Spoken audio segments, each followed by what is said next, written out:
Kumbuka leo niko katika kijiji cha Lugari, hapa mahali ambapo Cyrus Chirongo alikuwa anaishi ama alikuwa anakaa. Leo nimetembea hapa kukuja na kukubasha na kukuletea habari na yanayojiri katika kijiji cha Lugari kuhusiana na msiba wa Cyrus Chirongo. Sasa niko hapa na sitapanduka, na niko hapa kwa sababu ya kuweza kufahamisha na kukuelezea yanayoendelea namna hii, kwa sababu nitataka kupata maoni ya wananchi na nitaweza kuona wao wako na yapi ya kusema hata kuhusiana na hii maneno ya rituals performing. Ndugu yangu hata nimempata mmoja hapa. Ndugu yangu, naweza simama kidogo, na mimi nafurahia sana kukuona. So tunaweza pata maoni hapa kutoka kwa mwezi kumjua ni nani, lakini yeye mwenyewe atasema kwa majina. Kwanza anaitwa nani? Ndugu yangu naitwa nani? Mimi naitwa Felix. Okay. Felix, wewe mwenyewe ni mkaaji wa wapi ama unakaa wapi? Mimi ni mkaaji wa Kakamega, yes. Lugari. Lugari. Yeah. Ninasikia kwamba kuna mambo inaendelea kadhaa katika huu msiba ambao Cyrus Chirongo aliweza kupata ajali, na tumesikia kwamba kuna uko unajipanga kutayarisha rituals na kuperform rituals wakati mwili itafika hapa hivi. Na ni ukweli kuna rituals itaperformiwa ama ni uongo tu? Na mimi kwanza ningependelea na ningeomba kwamba ifanyike. Maana hiki kifo kimetufanya hata sisi wakazi wa Lugari tunajiuliza maswali mengi. Maana hakuna ushahidi ambao umetolewa kwamba kiongozi wetu alikufa kwa sababu ya ajali. Okay. Na sisi tunaruhusu kwamba rituals ifanyike. Okay. Sisi kama jamii ya Mluya tunaamini kwamba mtu akikufa kwa wakati wake inafaa, lakini kama kifo kama hii tetanishi yenye haielezeki, haitupei uhakika kwamba huyo mtu aliuawa ama alikufa kifo yake. Mimi naomba kama familia ifanye rituals, tujue kama kuna mhusika yeyote alihusika katika kifo hiki, pia na yeye abebe msalaba wake. Okay.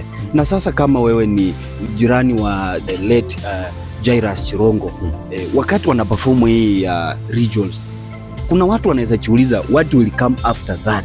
Ni nini itakuja kufanyika? Labda kuna watu wanaweza kuwa wanajiuliza swali kama hiyo.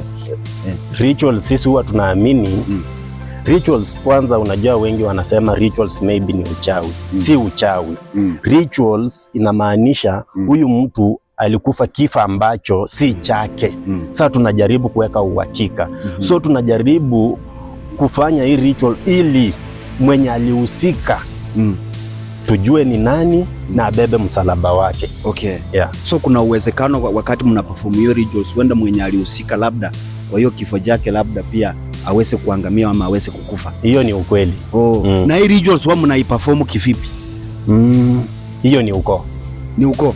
So acha tuseme tu ni uko ndio inajua zaidi kuhusiana. Hiyo ni uko inajua zaidi na inajua cha kufanya na inajua cha kufanya na wakati unaofaa. Okay. Yeah. So kuna uwezekano Cyrus Chirongo wenda achakufa tu kifo yake? Kuna uwezekano. Hata ukiangalia kama nyinyi watu wa media, mnaona hata media hazituambii ukweli. Na si ati hazituambii ukweli. Yes. Media zinasema ukweli, lakini pia media zinatuhakikishia kwamba hii kifo haina uhakika. Maana ajali imefanyika. Ukiona venye wanatuambia gari iligongana kichwa na kichwa na basi. Ukiangalia basi haina ile uharibifu wa head on clause. Yes.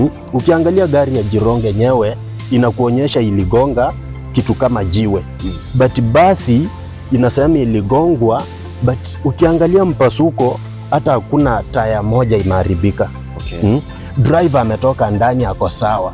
Head on clause inamaanisha hata huyu driver angekuwa na uwezo wa kuongea. Angeenda kwanza hospitalini atibiwe ndio atoe taarifa. Okay. Wapi ambapo taarifa inatolewa na driver papo hapo penye ajali imefanyika. Okay. So tunajiuliza mambo mengi sana, na tunajiuliza kiongozi wetu alikufa aje na tuambiwe. Okay. So hiyo ndio kitu inawaumiza. Hiyo ndio kitu inatuumiza, na Cyrus alikuwa kiongozi wetu sisi. Okay. Sasa mpaka lazima tujue ni nini ilitendeka. Okay. So tunaomba hata asasi za kiusalama zijitokelezee, zituonyeshe kweli ni kwamba Silas alikufa kifo gani? Okay. Yeah. Na wewe kama jirani unaweza kuwa, kwa sababu wewe ni Mluya na unaweza kuwa unafahamu hii rituals jinsi inapoperformiwa. So hii rituals itaperformiwa wakati mwili wake utafika, ama itaperformiwa wakati atapata akiwa kule tu kwenye funeral home ama kwenye moja? Hapana, mpaka mwili kwanza utufikie. Ni huko bado mwili haujatufikia, so huwezi perform ukiwa huko. Huwa mna perform mwili mkiwa nayo. Na si kila mtu anaweza perform. Kuna wazee na kikundi maalum cha wazee yenye kina perform hiyo. Okay. Sisi kama vijana wadogo, sheria na umri haituruhusu. Okay. Lakini wazee ambao wamehitimu, wako na nyadhifa sawa katika hiyo sekta, ndio wanakuja wana perform, then kila kitu inakuwa sawa. Okay, na hii rituals inaperformiwa usiku ama mjana? The perfect time ya kuperform hilo ritual? Mostly haina wakati ufaao, lakini sana inaperformiwa usiku. Okay. So